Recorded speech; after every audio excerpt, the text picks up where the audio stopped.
Hi, everyone. Welcome to today's panel, all about how to transition from profession to faculty. My name is Cheryl Brody Franklin, and I'm the Director of Strategic Initiatives at the Newhouse School. I'm thrilled to have so many of you here today. We've had a lot of interest for this panel, and so I'm really happy to have you all joining us. I often meet with people in the industry, and they want to understand how they can pivot to teaching. And so I thought it would be a good idea to have a panel filled with talented Newhouse professors who could talk about how they did just that. And so I'm excited to have you all meet them. I always tell students that they should ask how people got their first job in order to find their first job. And I think it's the same goes for this. If you want to find out how to break into the industry, we have the people who will help you learn about that. So I'm excited to introduce you to our accomplished faculty, but first, some Zoom housekeeping. I have some questions, full disclosure, I shared with the panelists in advance. And so I will ask those for the first about 40 minutes, and then I'll open it up for 20 minutes of Q&A with everyone who's, all of you. There is a chat box that you can use, not a chat box, a Q&A box for you to please use. And you can upvote the questions. If you like a question that's asked, you're welcome to upvote that, and we'll know that that's a more important question to you. And I also want to make sure that you know that we have many fantastic faculty positions open at the Newhouse School. So if you're interested in applying, I'm going to drop the link. Let's see if I can do that right now in the chat.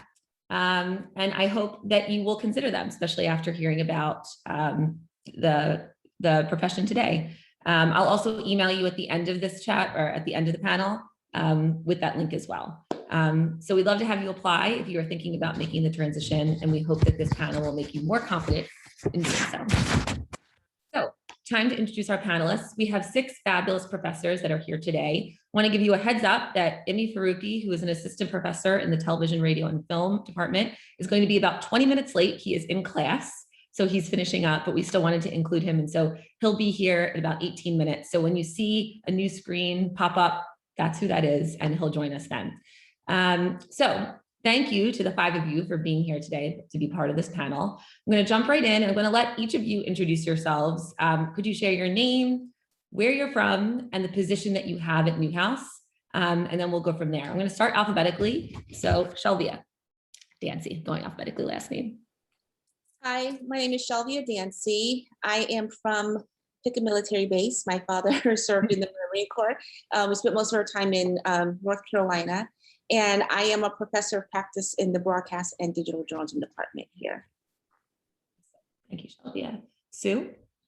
Hi, I'm Soo Yeon Hong. I am from Seoul, but I grew up in Japan and Indonesia before moving to the United States in 1995. And I studied at Newhouse and left and came back and left and came back. So I hope I can persuade a lot of the participants to come and join us. I am an assistant teaching professor here. Awesome. Thank you, Sue. Next up, Rebecca. Hi, everyone. I'm Rebecca Ortiz. I also did some jumping back around. I got my master's here at Syracuse and then came back for a faculty position. But I'm originally from Charlottesville, Virginia, spent quite a bit of time in Richmond, Virginia, and have spent a lot of time in the South in general, actually, in Texas and North Carolina. And I'm currently an assistant professor in the advertising department here. Thank you. Next up, Dan. Hi, I'm Dan Pacheco, and I'm a professor in the magazine news and digital department. I'm a military brat, so I'm from a few places. That includes largely Colorado, the Denver and Boulder area, Colorado Springs. Also spent some time in Puerto Rico. I have 6 cousins and all of their family there. So any of you who are out west, yes, this is a good place to live.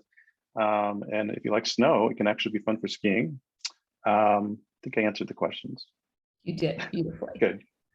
And then Olivia. Hi, I'm Olivia Stomski. I am originally from San Diego, California, lived in Los Angeles area for about 20 years. After graduation, I did my undergrad at SU, and I'm currently the director of the Newhouse Sports Media Center. And I'm a professor of practice in both TRF, television, radio, film, and BDJ, broadcast digital journalism departments. Thank you all for explaining who you are. One of the parts that I think a lot of times when people hear about the title of a professor, is like, what does that mean? And so I'd love if you wouldn't mind explaining what you do in your role and then also what types of classes you teach in your role. And you can go whatever order, it doesn't have to be alphabetical. We're casual, so anyone who wants to go first can go. I can go first. I am a professor of practice, which means I still work in the industry. I am a sports producer, a live sports producer by trade. So I teach, and then Monday through Thursday, non-COVID times, and then travel most weekends to produce and or direct primarily college sports for ESPN. So that professor of practice title doesn't mean you have to work in the industry as much as I do, but it means that you still have those connections and you're still working in the industry. So I primarily teach sports classes. So I teach sports production. Clearly, I'm a sports producer. So the great part is I can produce a college football game on a Saturday, and Monday in class, my students will point out any mistakes or issues or questions about it. So that's really a fun part of what I do. I also teach COM 117, which I love. It's storytelling, multimedia storytelling. I teach a sports media project class, which is in conjunction with Fox Sports. And then I also teach esports and media. So that's kind of what I do as far as the teaching side. The director of the Sports Media Center is a bit different, but those are the classes that I teach. Maybe I will call on you so you don't have to all not know when to go. So Dan, I know you wanted to go next, so I'll let you go. Oh, sure.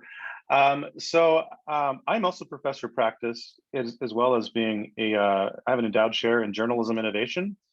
And so my classes are primarily digitally oriented and really focused on kind of the future. In fact, one of the, I know we'll get into this later, but the fun thing about, the job I found that kind of came my way here, it looked like the opening of Star Trek, go out, seek out new worlds and new civilizations. Well, I seek out new technologies, emerging technologies that could, or maybe could not, have an impact on media and storytelling. So in my classes, it's really all about exploring, and I really enjoy doing that with the students. It's one of the fun things I think about this school is that everybody is not expected to be an expert in everything when it's new, right? You can't be.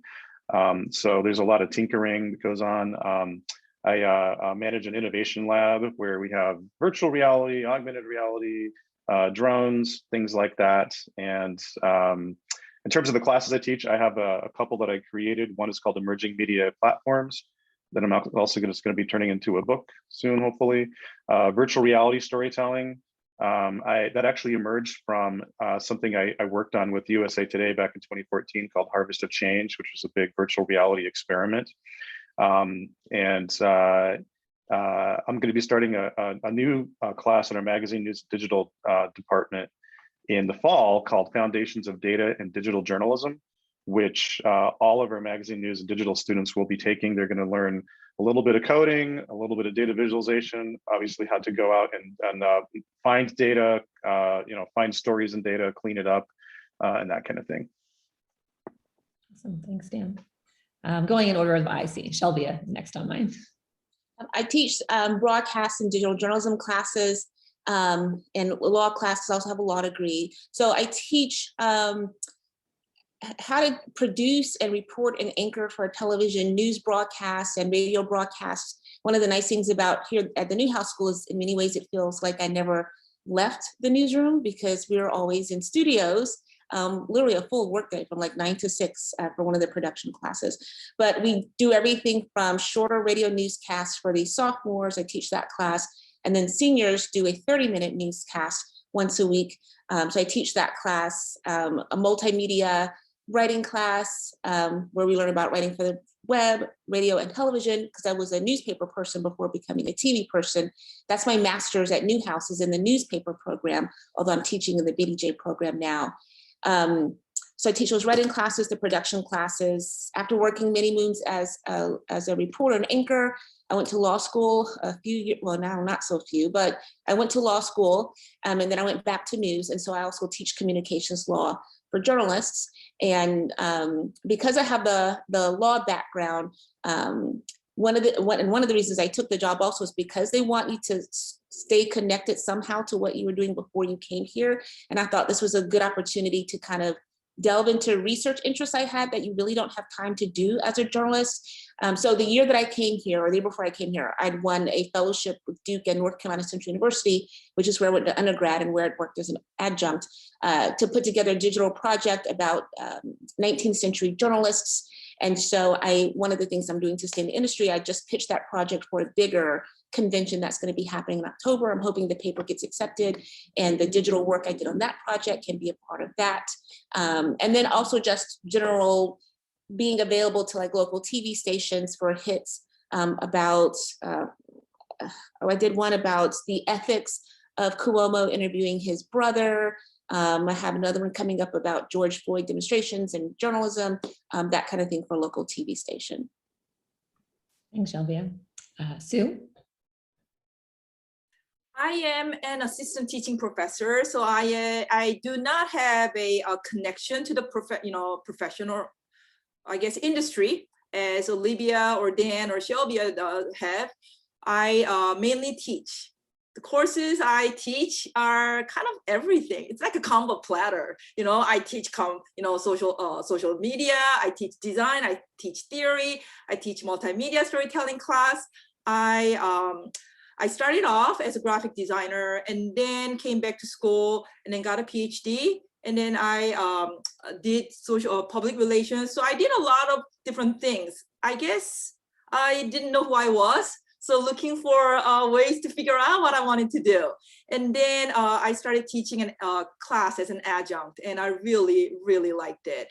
So I asked mentors, and they said, hey, why don't you get a higher education, higher degree? So I did that, and then here I am. But I feel like once you get a hang of, teaching a course, you can really apply that to different areas. Of course, if you have extensive experience like others here, I think, you can really go deeper into that area. But one of the things that I find being a teaching professor incredible is that I can develop different areas as well. I can teach those. Also, I guess I should be saying this later on, but you get summer off, and that's amazing perk for me, benefit.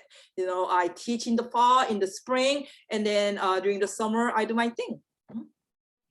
Awesome, thank you, Sue. And Rebecca? So I am a tenure track assistant professor. I'm going up for tenure this summer, so wish me luck. And I saw a question in the chat that I think I might be best suited to answer, because I'm a tenure track professor and have a PhD. So there was a question about, does it help to pursue a PhD? There was also a question about a master's degree that I saw Dan responded to as well. And so the tenure track position tends to be what I think people think of when they think of professor. And as you can hear from my colleagues, there's a lot of different ways that you can become a faculty member. And it really depends on what kind of faculty member you want to be. So Olivia talks about how she's really connected to the industry. So she's teaching and doing a lot of work out there. Shelby, I think, sounds like is in a very similar situation. And then Sue talking about really focused on teaching. So the tenure track position is the one where I'll answer quickly, like, do you need to have a PhD for it? The short answer is no, but it really depends on what kind of professor, if you're going the tenure track route, that you want to be. So for example, I knew from a very early beginnings, like I actually have only a handful of professional full-time years of industry experience, because I knew very quickly that I wanted to go on and do my own research and become a tenure track faculty member. So I knew early on I wanted to get a PhD, because I love teaching. It is something that I really, really enjoy, but I see myself side by side with teaching as much as I do as being a researcher. And so getting that PhD trained me how to be an academic researcher. That's not to say that you can't come into becoming a faculty member, a tenure track faculty member that wants to do research, and not be able to do that without, meaning you don't have to have a PhD to do that. But getting the PhD sets you up in a way to understand exactly what it means to do academic research. PhD programs are set up to teach you how to do that. And that's the one thing that I do see if you're interested in research and really becoming productive in research, that getting a PhD can be really helpful, is because it trains you to do that. And it sets you up to know all the lingo and all the systems and all the things that you're going to go through. Now, we also have tenure track faculty that are more creative, that do more creative output than more traditional academic research. And so that's an option as well. The question that Eric asked in the Q&A though is, does it help the school to pursue a PhD? So I think what you're asking there is, could I start as a faculty member, maybe with just a master's, and then pursue a PhD along the time that you are a faculty member? I think that is possible. I think it would be very, very difficult to do a PhD. There are people that do it though, and it does technically benefit the university because then they can say this is how many people they have with PhDs in their faculty. But a communication school like ours really values diverse experiences. So people with, we have some people with PhDs that are more traditional academic researchers like myself. And then we have people like like my colleagues here who have a lot of industry experience, a lot of connection to the industry, a lot of teaching diversity experiences. So it really depends on what you want for yourself. What kind of faculty member do you want to be? And that I think will help you decide whether you want to go the PhD route or not. I hope that answered it. Could I add on to that a little bit? Yeah, go ahead. Well, a couple of things. One of the awesome things about Newhouse for me, as somebody who is not on the PhD research side, is I get to participate in studies and collaborate with people like Rebecca. We have someone, Makana Chalk, who I work with a lot, and the birds of a feather flock together really well here. There's that. Also just want to, this kind of speaks to the master's. I don't have a master's. I've thought of getting one, and there are benefits where you can then, pursue something like that. And there are a number of us actually from the journalism side.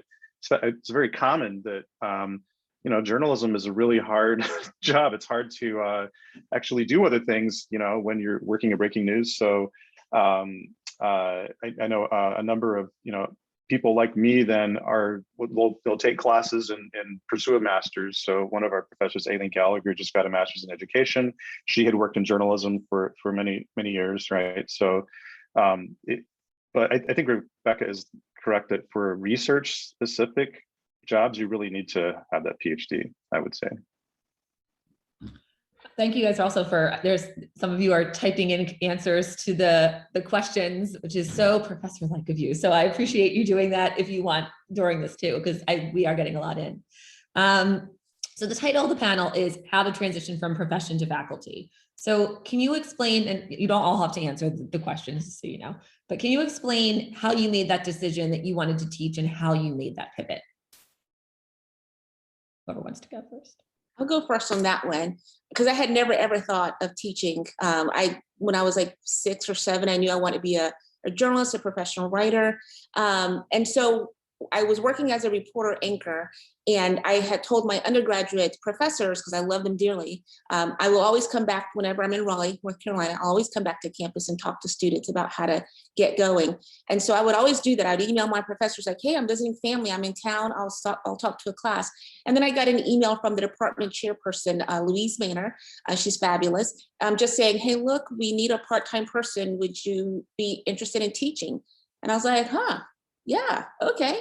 So I said, okay. And I was an adjunctor in the morning and I worked as a reporter at night. And I really loved it. And I thought it was fantastic.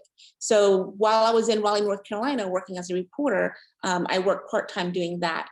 Then when I was in law school, I spent a couple of weeks at NC State University. They had a journalist in residence program where you visit for a limited time and bring your expertise and work with students. And so then I started thinking, I really like talking to students about journalism, because I remember being a student and feeling like it was, give me a newsroom or give me death. Like I just need to be in a newsroom. And so I did that. And then I was working full time as a reporter anchor and just looking for my next anchor job. And a listing for Newhouse was on a job board for journalists. And I thought, well, now that could be interesting. So I applied and it worked out because now I'm here. So I'd always had that interest in teaching. And then when I interviewed here and found out how you could be a professor, but still do industry things, or like you wouldn't be completely divorced from journalism, I thought that was a really good fit. And so that's what led me here. Thanks, Shelvia. Anyone else? Oh, and hi, Emmy. Emmy has joined the chat. I'm going to echo a little bit what I said already, so I'll be quick, is I knew very quickly, I did research industry side before moving into academic side. And what I really was excited about in becoming a faculty member is getting to answer my own research questions. So when I was working in marketing research, I was answering my clients' research questions, which were sometimes very interesting. But when you become a faculty member, you get to guide your own research agenda. You get to decide what is it that you study. And then from the creative side of things, you get to decide what you do creatively as well. So there's a lot of autonomy. And that was really exciting to me, to be able to answer the questions and do the research that I wanted to do on my own. Great. Anyone else? And Emmy, just so you know, I asked if you want to quickly introduce yourself and say, you know, where you're from and what you do at Newhouse, what you teach at Newhouse, that would be awesome as well. Yeah, sure. I apologize for jumping in late. My class goes till 12:15. So, but yeah, I'm Emmy Farruki. I'm well, originally from Pittsburgh, Pennsylvania, by way of New York City. So before I came to Newhouse, I was a full-time practicing entertainment attorney in New York City. And my transition to academics started while I was still practicing. I was actually adjuncting at a university in northern New Jersey for about 4 years. And that actually happens just serendipitously through a client that was working to put together a college radio annual event that coincided with a festival and a soundtrack album and things like that. And because my practice has always been both in music and film and television, the music side of me was working on that project. And he said, you know, he was a professor at William Patterson University, and he said, you know, we always look for, you know, someone to teach a media law class if no one wants to do it. So I said, sure, you know, that sounds like something I'd probably enjoy and have an interest in doing. So I tried it out as an adjunct. And then 4 years later, I found myself really, really enjoying that experience. And I was at a point in my career where I was looking for a little bit of a change in a number of things, lifestyle. I think Rebecca sort of mentioned the key word there, autonomy. I enjoyed kind of controlling my own destiny a little bit more. And I just happened to discover the opportunity at Newhouse and then kind of made the shift. So at Newhouse, I teach the law classes for our TV, radio, film students and students in the Bandier music industry program. So all the basics of, you know, the entertainment law that I practice day to day, sort of giving them the non-graduate school, non-law school version of that information and what they need to know to succeed as creatives in their fields. Oh, thank you. Shelvia kind of mentioned this, but you know, she went back to teaching and she offered to go to her school and, you know, her as an alum and speak about what she does. Are there any other ways that you all use to kind of break into that first position, either as an adjunct, which Jimmy talked about, just to kind of get, you know, that experience before applying for your first faculty job? So go ahead. So for me, I just walked to the professor and said, hey, can I teach a course? Is there an opportunity for me to teach? So, and the professor was like, you mean teaching assistant? And I'm like, no, I have experience in this field, years of experience as a designer, and I would like to teach a course. And I felt like I had to kind of express what I want. It wasn't like, you know, someone was looking at me and then giving me an opportunity. So for me, it was really proactive initiation. And I didn't really know at that point if I really love teaching a course, my own course, but I did enjoy being a teaching assistant when I was a student. So it got me to think about, okay, I think I can do this. So that was my first, I guess, action I took. Well, you said what you wanted, which is important. Anyone else? Dan? For me, I never really thought about being a professor until I got invited to be in the advisory board for my journalism school that I went to, University of Colorado. And through that, then I just did a lot of guest lecturing and just really discovered that I loved interacting with students. And then I didn't teach a full class with them, but I was sort of like in their regular, stable of people would come in, and it was almost like I was. What I learned through that too, though, is that it really did put me at a disadvantage to not have taught classes, like a full class, because being a guest lecturer and teaching a whole 15-week class, two totally different things. So the best advice I have for anybody, if you have any interest in teaching really anywhere, adjunct teach, and have that full, so you have a full semester. And even if it's just one, I mean, it makes a big difference. We do hire people though who don't have the teaching experience, but it's pretty rare. Have you all, who here, raise your hand if you've been an adjunct before, or if you've adjunct? Okay. That was one of the questions, how it fits into the trajectory of becoming a full-time professor. But can I add to what Dan just said? I think being an adjunct will really allow you to taste what it's like to teach a full semester, but I have seldom experienced getting a full-time offer, position offer from being an adjunct. I think being an adjunct really will prepare you to apply for a full-time position elsewhere. I don't know why that is so difficult, but once you start adjuncting for an institution, it's my experience that it's kind of hard to stay in that institution. Yeah, it's actually, I've heard it called the adjunct trap, which is, and I think that there's probably some systemic issues there about once you're an adjunct, certain places might see you as an adjunct. It's not impossible, but yeah, I think it's important to keep in mind is like adjunct is sort of practice to where you might potentially want to land, or like to practice to then apply for jobs in other spaces. And you can also, you'll get teaching evaluations, which are really good to then submit with your application, if they're good, obviously. Yeah, I think I might have done that actually, Dan, when I was with some of my adjunct evaluations. But yeah, I found the same thing. I was always interested in, whether or not I could convert that into a full-time thing. And it just never, there wasn't really a discussion that anyone really wanted to have.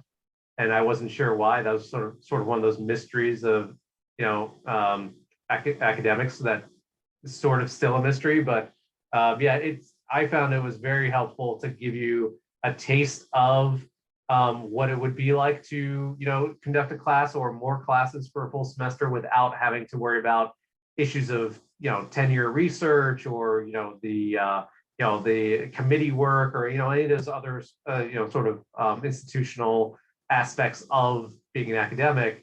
You get the best of both worlds a little bit for at least a time period, and then you can make a decision as to whether or not you want to convert that into something else. I want to just note, we have our dean of the Newhouse School who is here, who wanted to say hello very quickly, Dean Mark Lodato. I'm not sure if he's there. Oh, there he is. Okay, great. He was eating lunch, listening closely to this wonderful conversation. I just thought you might want to say hello. Well, no, it's really great to see. This is a wonderful group that our audience is hearing from. So I'm so glad that you all are taking some time to talk about what I think is an important transition. And it's something you want to go into with as much information and your eyes wide open. And I am one of those also who made the transition from the profession into academia as an adjunct many, many years ago, at least 3 decades ago or so back down. But you find that spark and you can pursue that passion. And what's wonderful about this group of faculty that Cheryl has assembled here is they've really each come to full-time faculty in a slightly different way. And so there's a lot of ways to approach it. So with that, just thanks and thanks for the wonderful conversation. Thank you. And I plopped we have 9 positions right now, and a couple of people have been messaging me, but they are in the chat. So, and I will email you all at the end as well. So I promise you will get them, I promise. But thank you, Dean Lodato, for coming. Okay, great. I wanted to just pick up one of the questions in the chat because Ryan asked, what is an entry-level faculty position? And that's something I also wanted to ask about because quite frankly, one of the questions that someone said to me was, discussing the difference in teaching positions. So teaching professor, professor of practice, which we've discussed, adjunct, which we discussed, visiting professor, tenure track, endowed chair, and they each offer benefits and negatives. So can some of you discuss the differences in those types of professors? I know that Dan also talked about how he has one of those, those endowed chair titles added to his role. So if you could discuss that, that'd be really helpful. I mean, everybody comes in as either an assistant professor or professor of practice, I guess. Even it doesn't matter if you're endowed chair or not or anything like that. And so for me, it was professor of practice. And usually what determines that, the position will be posted as either assistant professor, professor of practice. Assistant professor means that you will be in the tenure track. Those of you who are on it could probably explain that process much better since you live it, but it's, I think, is it through a 3-year review and then a 5-year, or maybe like a 3 and the 5th, and then yeah. And then professor of practice, they renew typically every 3 years, and then after going through twice, then extends to 5. That's how we do it here in our rules. But in both cases, I mean, you're having to really show your value, so you're not, I mean, unless you're in a teaching professor job, which I think Soo, you have one of those, right? Those are new. But for professor practice and assistant professor, it's really very similar types of work you have to do to then prepare your portfolio that then goes up for review. And there's a committee that then looks at everything that you've submitted for a POP. It's short for professor practice. A lot of it comes down to doing work in the industry and working with students on professional content and showing what you're doing there. Then in my case, I also had I showed what I did with journalism innovation, right? So the project I mentioned with that I did with USA Today actually was one of those efforts where I reached out to them and said, hey, I want to keep my skills fresh, and they said, oh, how would you like to embed here for the summer and help us with Google Glass was the right, and we ended up doing something with virtual reality instead. But it was really great. I mean, we have, and Olivia does things like this too, that we're out there, this requirement to be involved in the profession, because then it creates all these new opportunities. For me, a whole class emerged from that then resulted in another grant. We're doing something with the Online News Association. But I think being, really engaged with your profession is important in both cases. And then the research side, maybe one of the assistant professors could talk about that, because that's really pretty important for the tenure process. I can speak to that. So tenure, some people know what it is, some people don't. So I never like to assume that people do. What you always hear is tenure is you can't get fired. And that is, I mean, you can, you can get fired, but it has to be pretty egregious. But the idea is it's a long-standing tradition in academia that's really about allowing you. So after a certain amount of time, you've proven yourself to the university, you have to go through a pretty extensive process to receive tenure. And if you receive tenure, the idea is that it is very difficult to get rid of you, because it allows you to ask questions and do research that might be controversial, and the university cannot punish you, I guess is probably the best way to say that. So it's allowing you freedom to explore areas that others might see as controversial, or you wouldn't have the opportunity to do in a client space or as an assistant professor. It just allows a bit of freedom to ask really advanced questions. But the process for it is, Dan mentioned it, is after your second year, it's called your 3rd year review, but it's actually your 2nd year that you put your information in. And a tenure track job is usually like this. It's usually 40-40-20 traditionally. 40% teaching, 40% research, 20% service. And so what you're doing is you're being judged on all of those things if you've produced within each of those areas to that degree.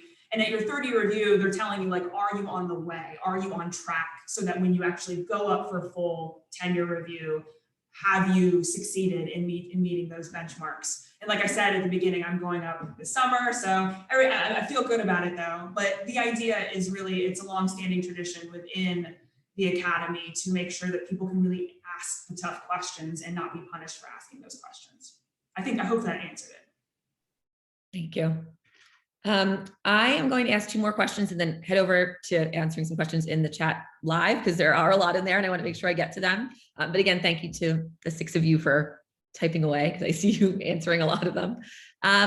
Once you get the interview, can you talk about that process? Because I think a lot of people don't understand like what a traditional, what the process is for interviewing. So what does that search look like? And what is it like when you meet with the search committee? And then what is it like when you have to give a presentation in a class? Like what do you have to do in order to kind of get the job? And whoever wants to answer is welcome to go. I'll jump in to that one. Initially, obviously, when you see the posting, you submit. Typically, you'll submit your a CV or resume, just depending on where you're coming from, and letters of recommendation. The same thing you'd have in any other job application, a cover letter, and all that good stuff. If there is usually a hiring committee for the specific position that you're applying for. So, or a search committee, rather, it's called. So they're out there just trying to mine all the fields that they can, pull all the contacts that they can to try to get as many good applicants for this position as possible. So, you'll get your application will go into the pool. They'll review all of them, and then if the credentials sort of stack up with what the search committee is looking for, then they'll invite you. At least this was in my case. They invited me to a Skype interview at the outset, and so you meet with the search committee itself during the Skype interview. They ask you the usual types of interview questions you would expect, and if that goes well, then they will typically, now it's different because of COVID, but in a non-COVID world, you'd be invited to campus for really like a 1 to 2 day immersive experience where you'll meet a whole bunch of faculty, a whole bunch of administrators, you meet some students, and during your stay, you would present a class lecture. So you do an actual teaching presentation, and you would also do, if it's a tenure track position, you would do a research presentation of some kind. Now, me being a complete professional and non-academic, I literally had to sort of invent a research presentation during my interview. And for the most part, I think the committee that reviews it is just looking to see whether or not you're capable of doing one of those, not so much what you're actually talking about or what you're saying. Because certainly my research agenda as a professor is nothing related to what I presented in my interview. So thankfully.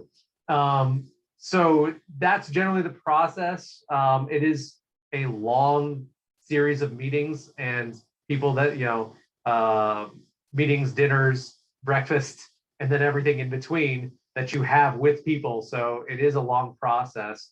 And then at the end of it, I think the final candidates are submitted to the dean, and ultimately it is the dean's decision as to who gets hired. So that's, being on both sides of that. I've been on 2 search committees and I've also been a candidate. So that's been pretty consistent throughout. I think the only difference now is that during COVID, all those what would have been in-person visits have been completely done by Zoom, which has its natural challenges to it technologically, just with class presentations, things like that, as well as just fatigue of being on camera for the whole day. So that's pretty much the experience as far as I can share with you. Dan? I wanted to, so this was kind of following up on that. Michael Connor asked about, I think it was, I'm sorry, no, Kathleen Pallas, about marketing yourself. So here's what happens with the search committee. The committee is formed, and every committee is different, right? So we have, I think, almost 70 faculty or something like that here. And then every committee is going to be a mishmash, depending on whoever is the best to evaluate that particular position.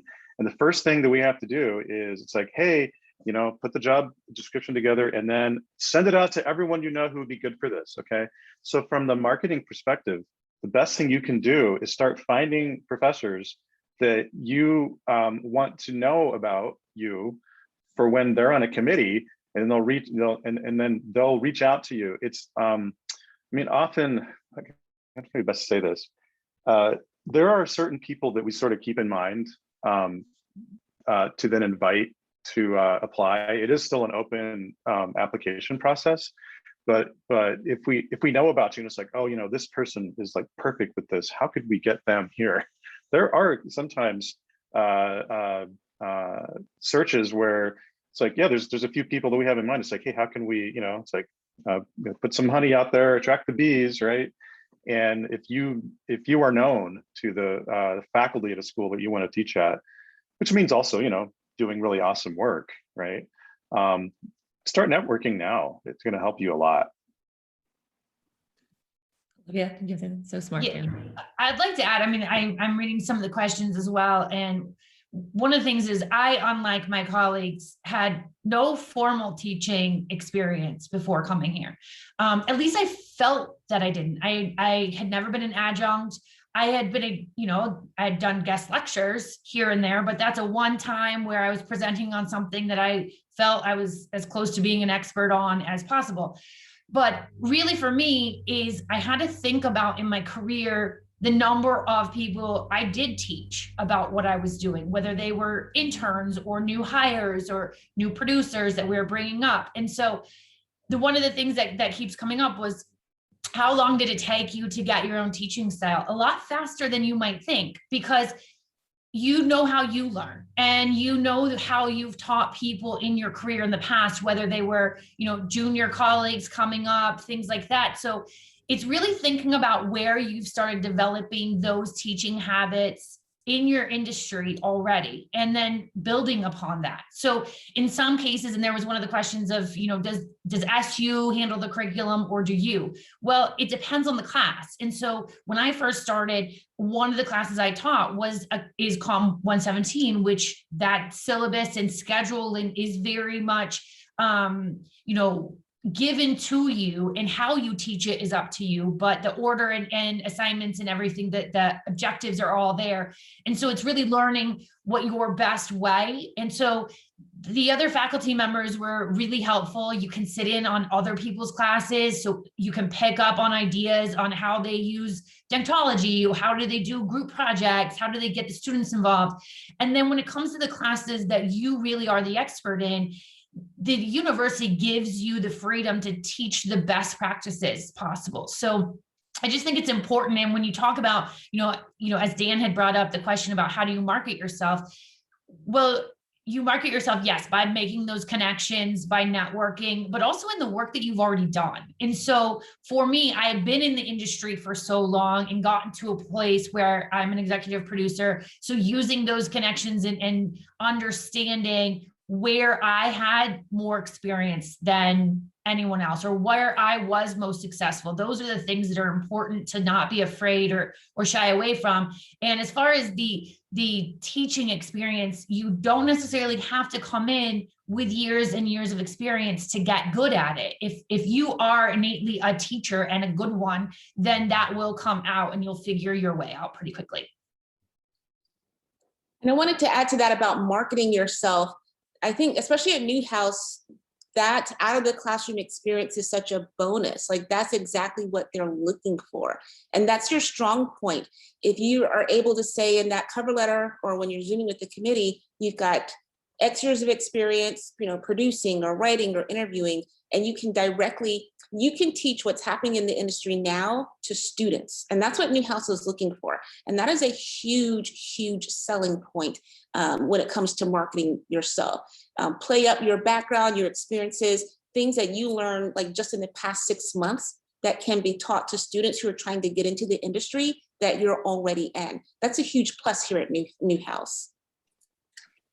If you have done any kind of training too, at maybe a workshop or industry type conference that you've been at, that's very transferable, and definitely would put that high up if you don't have the full class teaching experience. And I just had a thought, playing off of what Dan just said. When you get invited to do your on-campus teaching presentation, you have to teach a class, which is terrifying because you don't know the students. And I can only sympathize for people who are having to do that over Zoom right now. But you have to teach a class, you don't know who they are, and you have to kind of develop that rapport with them instantly. The Newhouse professors here, in my experience, have been very helpful in reaching out before you do that class presentation. So, you know, are you teaching like grad students or seniors, and what have they learned so far? But if you don't have a lot of teaching experience, I think that's the time when you can play up your industry experience. When you walk into that classroom, you'll be teaching students who are hungry to know the things that you are already in the middle of doing. And I think that's a fantastic way to highlight what you're doing and how that will be helpful in the classroom. So if you've been producing, if you've been reporting, during that teaching presentation, use examples of work that you did like that past Tuesday or that past month. And that is an incredible way to incorporate what you're doing now into your teaching presentation, even if you haven't been teaching for years and years. Love that. Thank you, Shelvia.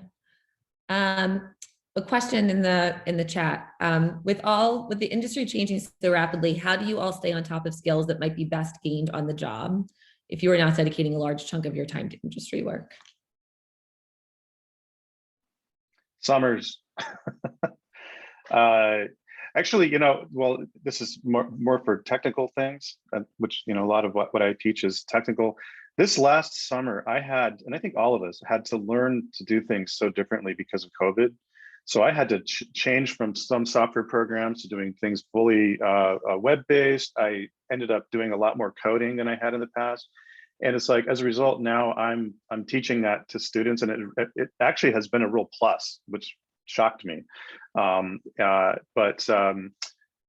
cool thing about Syracuse in particular is that when you're here, whether you're a faculty or a student, you get full access to what used to be called lynda.com. It's now LinkedIn Learning, and it's free. And so I take a ton of those courses myself. I'm constantly just going through and doing, self-paced online courses. So if you have access to or could get access to something like LinkedIn Learning, that's a really great way.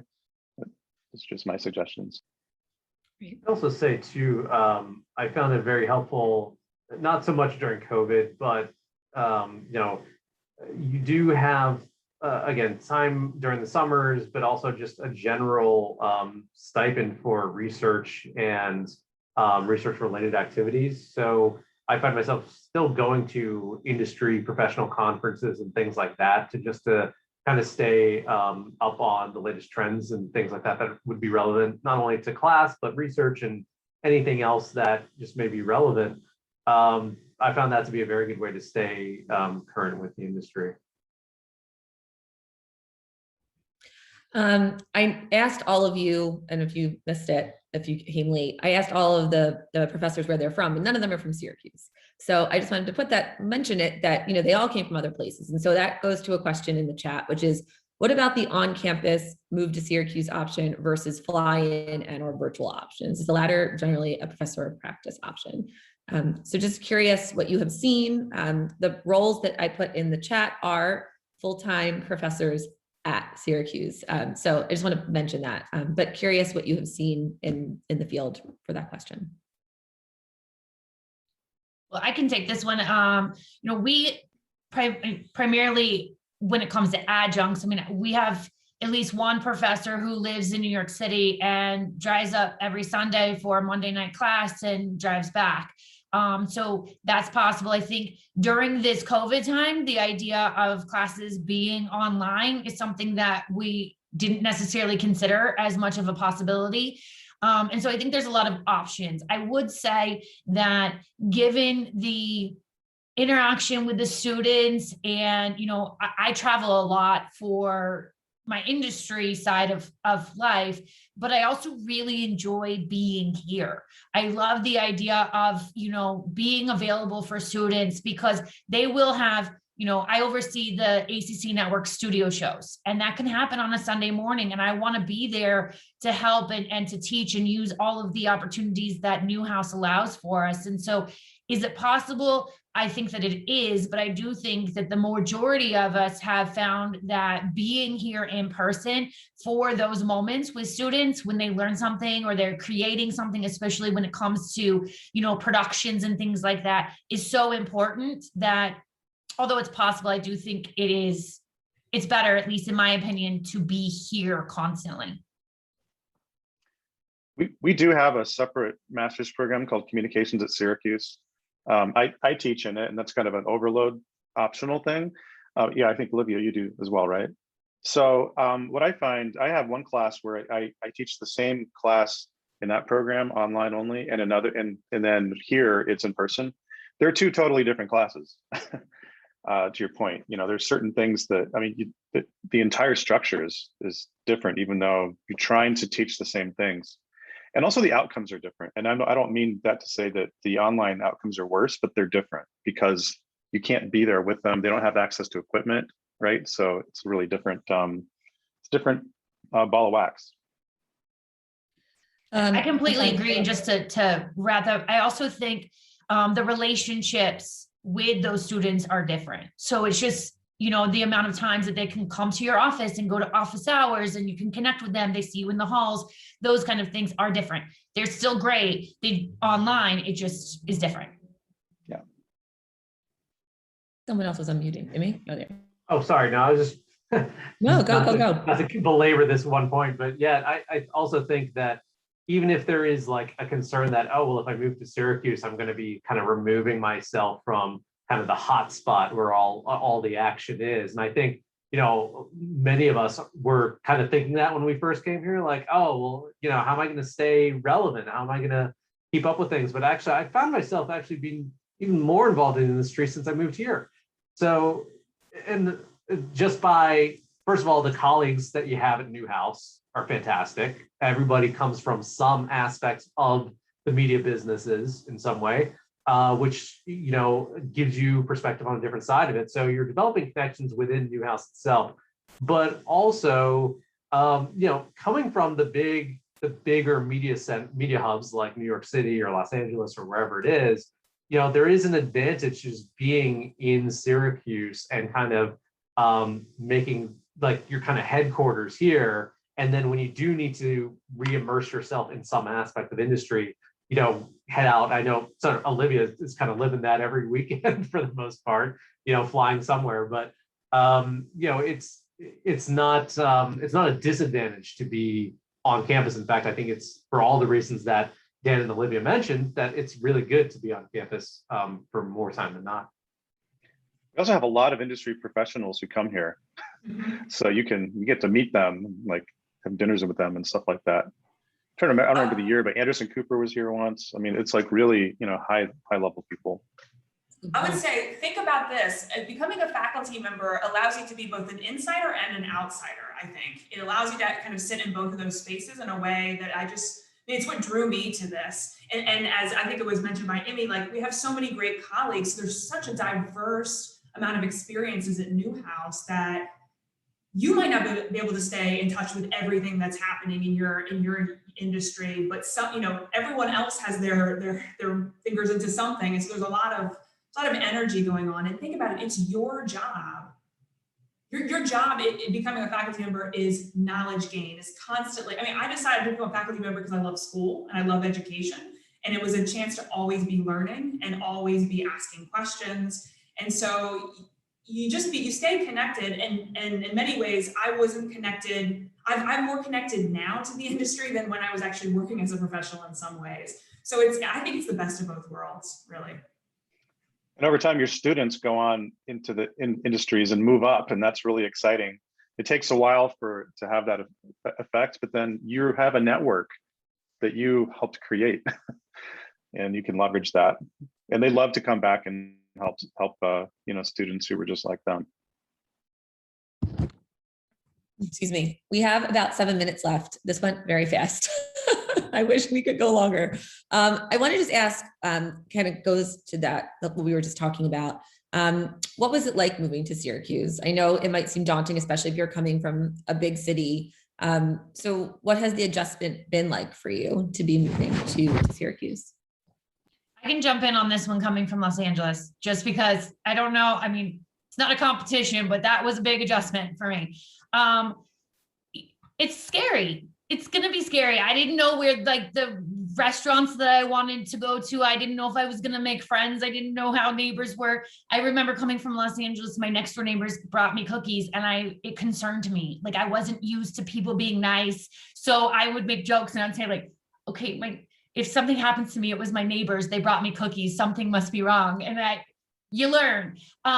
So look, it's difficult sometimes because it is a big change.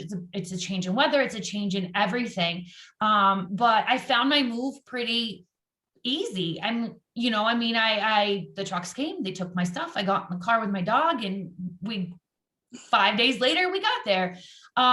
So it's just different. And so you learn to drive in the snow. I learned that I needed snow tires and I got that. And once you got through your first, driving in the snow, crying and maybe saying bad words at the same time, who knows?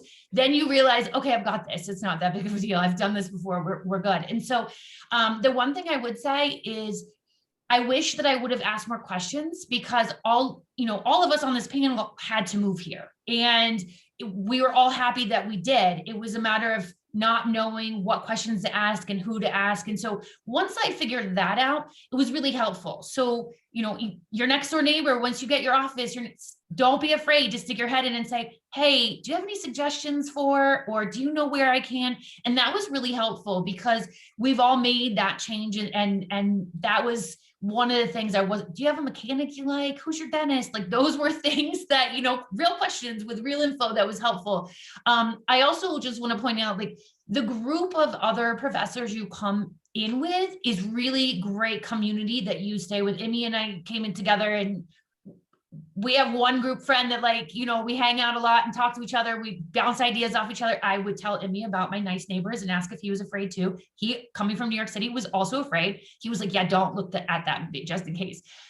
Then we found out people are nice here. It's weird. They're very nice. And I wasn't used to it, but I love it now.